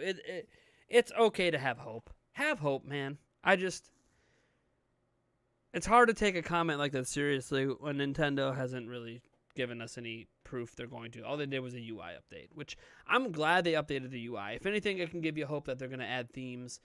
And the whole reason that I hope they're going to add themes is because they can charge money for themes. So Nintendo can make money on it. So that is something that, maybe Nintendo does dabble in next year by adding themes to the system so Nintendo can charge you $1 a theme and, make a few extra $1 million off people buying themes. Because there's a monetary gain for Nintendo to implement a theming system. There's no way. That's not true, Ace Gamer. That's not true at all. If you know what you're doing, you can access the web browser and watch all the porn you want. It's a little tricky, but it's not. You don't have to hack the system to do it. There is a way to access the web browser. Nintendo still has not patched out the way to access the web browser, by the way. That's been there since day one. They still haven't patched it out. You could still get to the web browser that exists on the platform. Still, to this day, you can get to the web browser. So it's like Nintendo's not really trying to hide it. They're just not officially supporting it. But every time you log into a social media thing on your Switch, it uses a web browser. And a failed login attempt will boot you to the web browser, and then you can load up any website you want. There's even a DNS server that you can go to that makes the internet even more usable. But yeah, technically it's there. Nintendo hasn't done anything about it. I think there was probably a point where Nintendo was going to have a web browser, and then they just never fleshed it out. I honestly think they were originally going to have a web browser on Switch, and they just they're like, we don't really need it. We're not going to worry about it. To be fair, they don't need it. Web browsers on home consoles are kind of just dumb, but that's why you don't see people demanding, give me a web browser. It's like, people don't really care. We don't really need a web. We'll just, whatever we need to look up quick, we'll grab our phone. We don't really need that shit. Even if on Wii, one of the most done things on Wii was watching porn, apparently. Oh, that's great.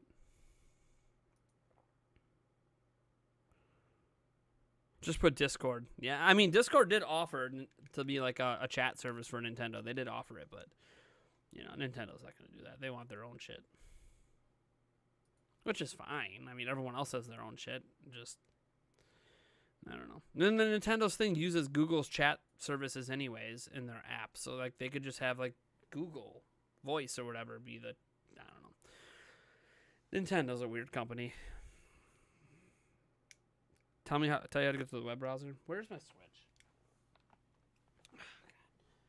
It's upstairs. I don't have my Switch on me right now, but there's, hold on. I'll link a guide to you. How to get to the Switch. Switch's web browser. And I'll look up 2020 just in case the method changed a little bit. How to access the hidden Nintendo Switch browser. Yep, this is new as of this month. All right, so it says select system settings from the Switch dashboard. Select internet settings. Select your current Wi-Fi connection to access its information page, then select change settings. Change the DNS settings from automatic to manual. Set the primary DNS to 0.45.055.142.122.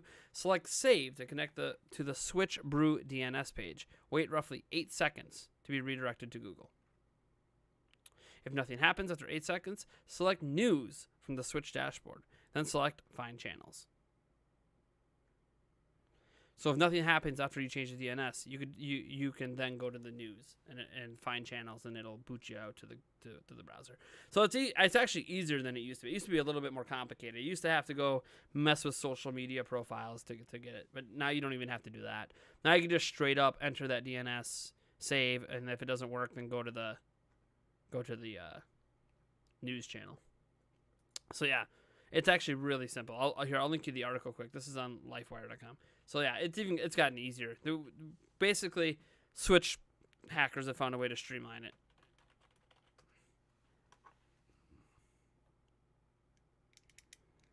So it's just been streamlined now. It was a little bit more complicated before, but now this is nothing. This is like a 2-minute workaround. Why you want to access a web browser beats me, other than to say you can. I guess. I wonder, could you get Google Stadia to run through that? I wonder, do you even need a hacked Switch, or will Google Stadia run in that browser? I don't know if it will, because I don't know if it has Flash. I think you have to have Flash support to run Google Stadia. That'd be interesting. I'm sure someone's tried to run Google Stadia through that web browser exploit. It would be interesting if it worked. I don't think it would, though, because I'm pretty sure you need Flash or some sort of specific JavaScript to run that won't run in that browser. But that'd be crazy if it did. That's easier than hacking your Switch. Hey, everyone can play Cyberpunk 2077 on their Switch right now then. Through a really simple exploit. You don't barely have to do anything. I should probably test that out, because I have a Google Stadia account. Just see if it works. What other theme do you want for Nintendo World? Zelda.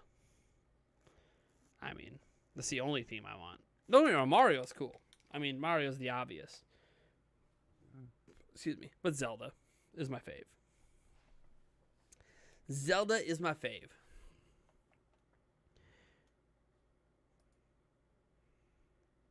All right. Do I dip out now? Ooh, I got a new Snapchat. Bars open, stop down, $1 Busch Light taps. Yeah. So I can have $1 shit beer. $1 shit beer.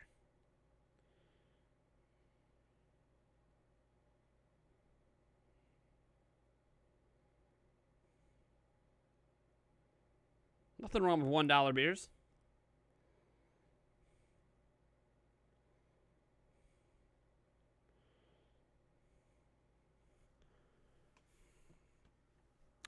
I had to hack my Switch to back up my Splatoon 2 save file. Yeah.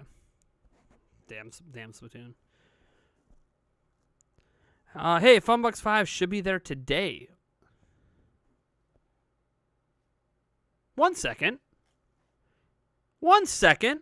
It might be here right now. Give me a second. Let's get a music break in here quick. Sorry if I blow out your ears.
That's an epic song.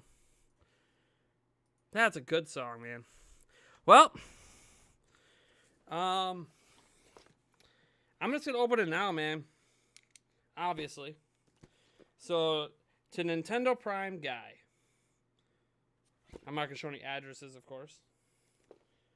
So let's this is really taped up.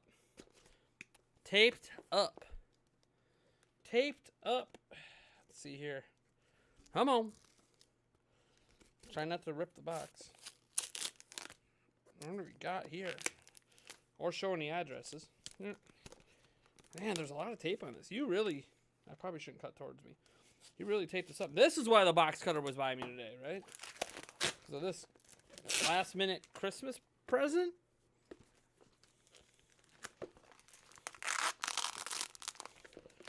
Ugh. All right. Come on. Ugh. All right. So, I guess this is a last minute Christmas present from Because Why Not? What do we got in here? First, we got a letter. Let's check out this letter. It says, Late Merry Christmas, Nintendo Prime. We hope you had a good holiday and are doing well. Please enjoy this very mini fun box number 5. Yes, this is like the 5th box of goodies he sent my way. I hope this is being opened in a standalone video and not a live stream. You know me, I don't really do a lot of standalone videos for this stuff anymore, man. Regardless, we can't wait to see it. I've enjoyed the content you've done this last year. Hopefully your channel continues to grow in 2021. We will be watching. We have way better ideas for fun box number 6, which will be a normal sized box. Okay, to give you guys an idea, their fun boxes are usually like this big. They're like huge. So like this really is like for them a mini fun box, but it's not about the size of the package, right? So questions. Do you have your milk ready? No. We don't have any milk in the house right now. Do you pee standing, laying, or sitting? Hold on. Time out. Who lays down when they pee? Is that like a thing people do? Do people actually lay down when they pee? Sometimes I stand, sometimes I sit. That's what I got for you. If you were to get your hand stuck in a blender, what Virtual Boy game would you play to pass the time? I don't even know that many of the the tennis, I have no idea. If I get my hand stuck in a blender. What flavor pit stick do you wear? Oh, you mean deodorant. Swagger is it Old Spice? I think it's Swagger Old Spice gel. The gel kind. I don't like the dry kind. So the gel kind, Swagger Old Spice. That's what I wear. Can't really smell it on me most of the time because I also wear Versace cologne. I know, expensive taste over here. Kittens question. No. So how's that back foot coming along? Dude, I love the gel. The gel works awesome for me, but it's not for everyone. This is all for now. With love, Mitchell, Samantha, Kitten, and is that Baby Axel? Is that what it is? Baby Axel? I always forget. AXL, right? All right. But I like the gel. Not everyone likes the gel. A lot of people like the dry stuff. I like the gel, though. I hate the dry stuff. The dry stuff gives me rashes and burns and doesn't last. And the gel stuff lasts all day for me. All right, what do we got in this little fun box? So we got a little package here. Not sure what that is. Might save that for the end. We got some, looks like some chocolates. We got Double Crisp Coal. Being naughty never tasted so good. So this is obviously some fake chocolate coal. And it says crisp, so I'm assuming it's kind of like a Nestle Crunch kind of thing. All right. We got some Dr. Pepper flavored jelly beans. Dr. Flavor. So we got some little candy treats here. We'll get to that thing in a moment. We got some Zelda mints, I believe these are, right? I've seen these before. Yep, Zelda mints. I've seen those before. I've never bought them for myself. Super glue? See, they always tend to send me stuff that I'll actually use. So they sent me some super glue. I don't remember what the story is behind this, but I actually use super glue. So get some super glue for some repairs of items and such. I'll set that over there so I remember I have it. We got some. We got an additional note with some tissues. Are these tissues because I'm supposed to be crying right now? Or are these for after my partying tonight? Let's see here. To dry tears after the chocolate. So the chocolate's supposed to be for when I'm depressed, right? So like, have the chocolate when I'm upset and then dry my tears. Ooh, they got me the good stuff too. They got you the puffs with, puffs with lotion. They got the lotion ones. Look out now. I mean, I think we all know what this is for. Might be making some use of some of this tonight. What else we got in here? We got Tabasco branded spicy chocolate. This must be what for the wiping the tears are for, the spicy chocolate. All right. What is this? All right, so we got two things left. One in a bag, one wrapped. Let's see here. We got what's this? Oh, it's the White House. Oh, this thing's like, is that why you sent the super glue? Because this thing's like leaning. Look, if you guys look, you see this little tower piece here on it's like leaning. Is that like about to break off? Is that what the super glue's for, to fix that? There's a couple of them looking like they're about to lean out. Maybe that's why they sent the super glue, so I could fix the White House. Anyways, so I got a little White House statue. Well, is this because I'm President Prime over here? President Nintendo Prime? I'll probably put that in the backdrop somewhere. Then what's in this final little package here? Is this for my kids? All right. We have a Paw Patrol truck. See if you guys see that symbol on there. That is Paw Patrol.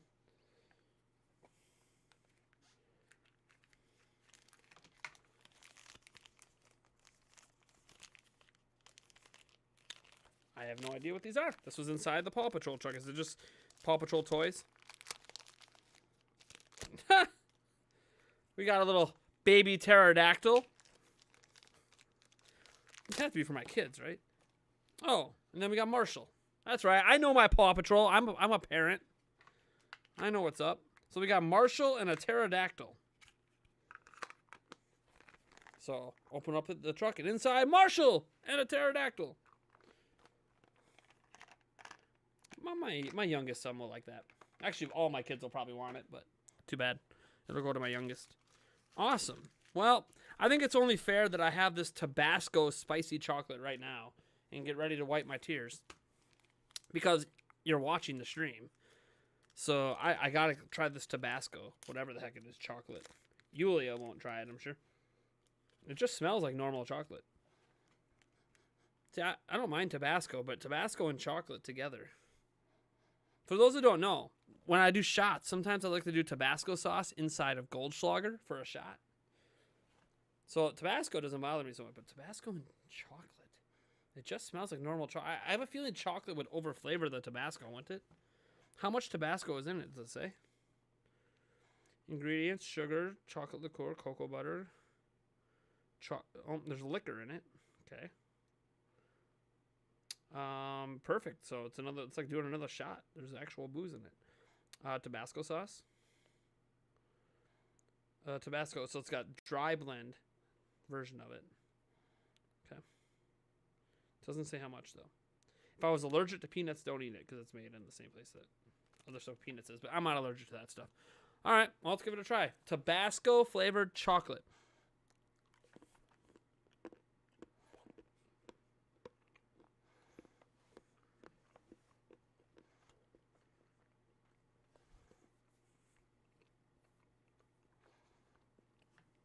It's a dark chocolate. I like dark chocolate. So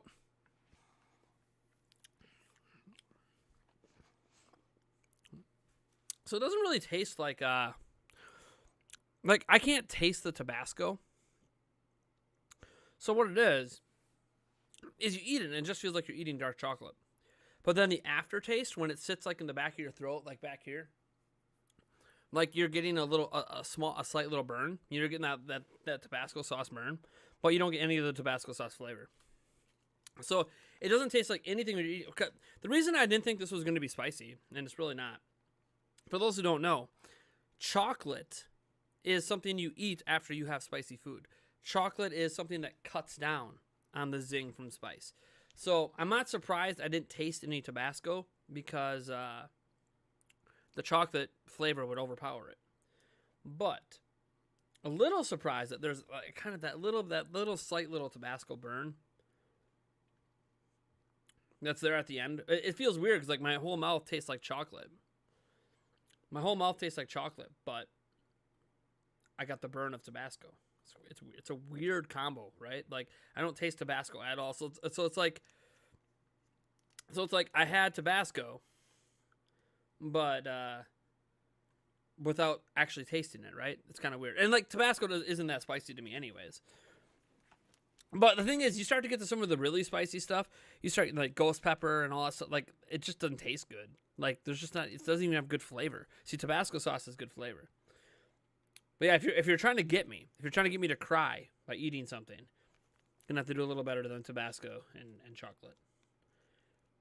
Like I didn't even cry when I had, what was it? We had those ghost pepper chips. Thark sent me ghost pepper chips that I ate, and I didn't cry eating those. And that was spicier than this. Because Thark sent me some ghost pepper chips. So that wasn't that bad. That really wasn't that bad. Let me try one of these cold chocolates. See, I like for those who don't know, I really like Nestle Crunch chocolate. So if that's what this is, you know, we'll try one of these chunks of coal just to see what it's like. Since you're here on live stream, I could try one of those. I mean, these are just gonna taste like Dr. Pepper, of course. These jelly beans, they're Jelly Belly, right? Yeah, I'm sure they're delicious. I like Dr. Pepper. Yeah, this looks like milk chocolate. Yeah, it's like a Nestle Crunch bar. So got a little baggie of those. But I mean, this is the best present right here. Jergens. They didn't just give me any Jergens. They got me Ultra Healing. It repairs and heals. I'm going to need that after tonight.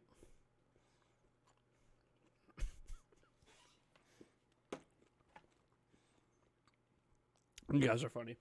Thank you guys. I appreciate it. That obviously my last little holiday present. I appreciate it. I'm going to put this stuff back in the box so I can show Yulia. She's upstairs. Jergens, Dr. Pepper. I'll put the Tabasco thing in there so she knows I ate it. Where's all my stuff? Tissue. Put the White House in here. Alright, where's the lid? What did I do with the lid? Lid! Oh, there you are. We will. I'll find one. I'll find that one from that video. So, the one thing that might get me, there's that chip challenge. What's that chip? I've been meaning to do it, but I haven't done it yet. That really spicy chip.